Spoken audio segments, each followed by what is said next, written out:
ভবনের মালিক আওয়ামী লীগ কর্মী হওয়ায় ২০ লক্ষ টাকা চাঁদা দাবি করে। দাবিকৃত চাঁদা না দেওয়ার কারণে জনপ্রিয় কাপড়ের ব্র্যান্ড মুড অন শোরুম এভাবেই ভেঙেচুরে লুট করে ধ্বংস করে দিয়েছে। সাংবাদিকদের নিউজ করতে বললে তারা উত্তরে বলে, আমাদের নিরাপত্তা কে দিবে?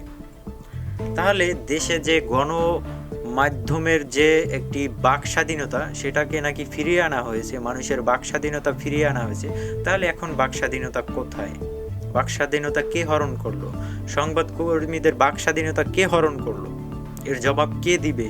এর জবাব আপনার আমাকেই দিতে হবে। কারণ হচ্ছে এই আন্দোলনে আমরাও ছিলাম, আপনিও ছিলেন, সবাই ছিল। তখন আমাদের একটাই দাবি ছিল যে আমরা আওয়ামী লীগের সময় বাক স্বাধীনতায় ভুগছি। কারণ আমাদেরকে তারা মুক্ত মনে কথা বলতে দেয় নাই। তাদের বিরুদ্ধে কোনো কথা গেলেই তখনই তারা রাজাকার ট্যাগ দিয়েছে, তারা জামাত শিবির ট্যাগ দিয়েছে, তারা বিভিন্নভাবে হয়রানি করেছে। তো সেই যে ট্যাগের রাজনীতি, সেখান থেকে বের হয়ে আসা, তারপরে যে এমন কিছু ঘটবে বাংলাদেশে, সেটা আসলে আমাদের কাম্যই ছিল না। তাহলে কি আমরা ঠকে গেলাম? তো এমনই তো দেখা যাচ্ছে। চলেন দেখে আসি যে শোরুমের অবস্থা কিভাবে ভাঙচুর করছে। ভিডিও ফুটেজটি আমাদের হাতে আসছে, চলেন দেখে আসি।